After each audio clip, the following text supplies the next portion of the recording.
Bonjour et bienvenue sur Culture H. Je suis Aminata Diop ou Ami Mokhtar, si vous préférez. Sur cette plateforme, nous vous donnons des conseils et nous répondons à vos questions sur les sujets qui touchent au management, à la gestion des ressources humaines, à la gestion des carrières. Aujourd'hui, nous avons le plaisir de répondre à une question de Amadou depuis Kermassa. Amadou vient d'accéder à un poste de responsable des approvisionnements. Bravo Amadou. Après 3 ans au sein de cette entreprise, il accède à cette promotion pour laquelle il a tant travaillé. La question d'Amadou, c'est comment réussir la prise de poste. Quels atouts dois-je développer pour réussir au mieux ma mission? Question très importante Amadou, vous faites bien de vous la poser. On va y donner 4 éléments de réponse, donc 4 points, mais auparavant, je vous invite à suivre la page, liker cette vidéo et la partager autour de vous. Alors Amadou, oui, vous accédez à un poste de gestionnaire. Ce n'est pas anodin.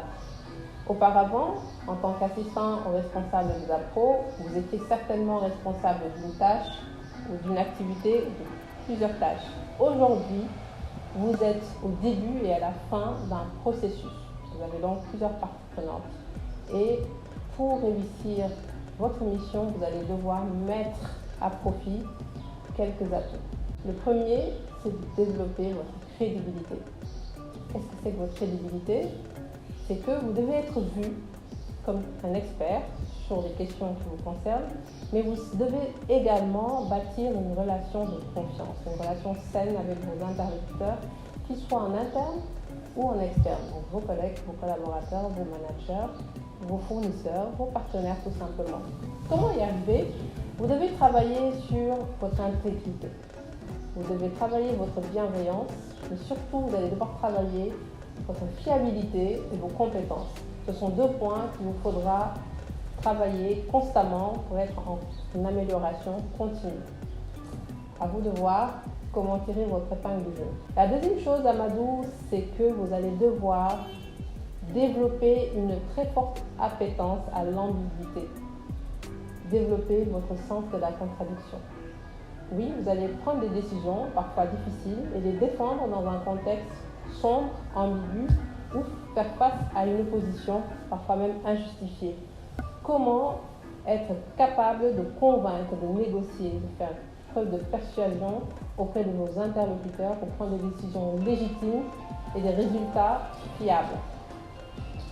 Ça, c'est un point qui se rapproche aussi de la résilience et c'est une compétence qui est sous-cotée qu'il vous faudra vraiment mettre à profit pour ce poste et pour vos futurs postes.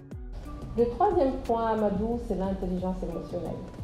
L'intelligence émotionnelle, quand on a de la chance, on la développe à travers son milieu, son éducation. Quand on n'a pas cette chance, on la travaille. Donc, travaillez beaucoup votre conscience de soi, votre sens de l'empathie, votre bienveillance. Soyez à l'écoute des autres et essayez, autant que faire se pourra, d'aller vers les autres, de développer des contacts avec les autres.